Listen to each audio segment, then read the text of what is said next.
Today, Bean Nation, I'm going to be talking about a movie that was so enthralling that as a child circa 1997, I gave up on beans for dinner one night so I could continue to watch it. My mother was hollering, "Come and eat your beans, boy," despite the wafting aroma of Van Camp's Beanie Weenies. That was the right decision because little did I know how that movie would impact my life. It's where I first heard the word.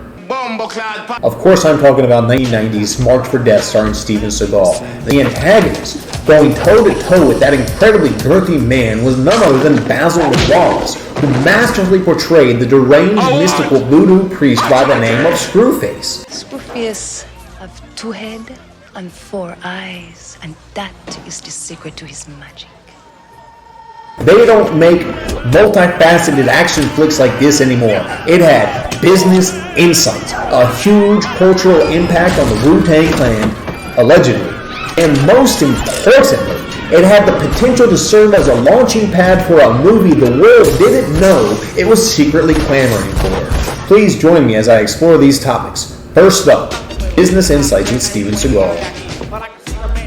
That sultry succubus came slithering at Steven Seagal like a snake, trying to seduce our righteous protagonist for her own devious machinations, but Seagal is the Mac Daddy. He knows the tricks of the trade that these hoes use to get paid, and he ain't falling for no amateur honeypot operations. Look what happens to the secondary antagonist, Jimmy Fingers, after he falls victim to a honeypot operation. Fucking Jimmy Fingers! I'm a made fucking man! God made men. Luckily for the sultry succubus, they both wanted him dead. For Seagal, they tried to kill him, and as Omar said, if you take a shot at the king, you best not miss. For her, however, it's personal. But my sister, she lost a shipment and him cut her dead. That was Screwface's business mistake. He should have been magnanimous in order to ensure loyalty from his subordinates, but instead he killed the sister and left the other sister alive. Now, since she was alive, she's sitting there plotting her revenge, biding her time until she could strike like a snake. Screwface should have followed the policy of North Korea. When they eliminate one of their citizens, they eliminate that citizen's entire family tree. By doing so, there is nobody left alive plotting against you. He left that sister alive, and that's when the avatar of justice, Steven Seagal, entered the bar. Mr. Steven Seagal had a huge impact on hip-hop, including when the Klan dropped Enter the Woo in 1993. On the track, Bring the Ruckus, Inspector Deck raps. However, I believe Seagal's influence goes deeper than that. The Woo loved their kung fu flicks, and what man better epitomizes the ability to transcend cultures than that proud black man Steven Seagal.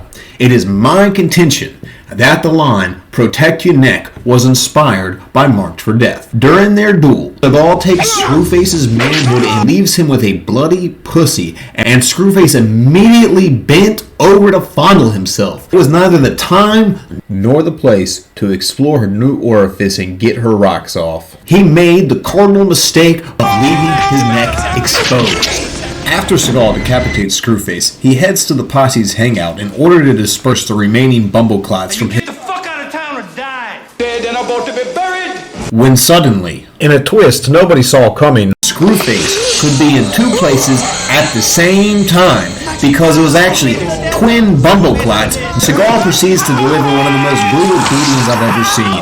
He gouges out his eyes, he breaks his back a la Bane did to Batman, and then he throws him down the elevator shaft for some impalement action. At the end, Seagal quips, I hope they weren't triplets. "What if there were triplets?"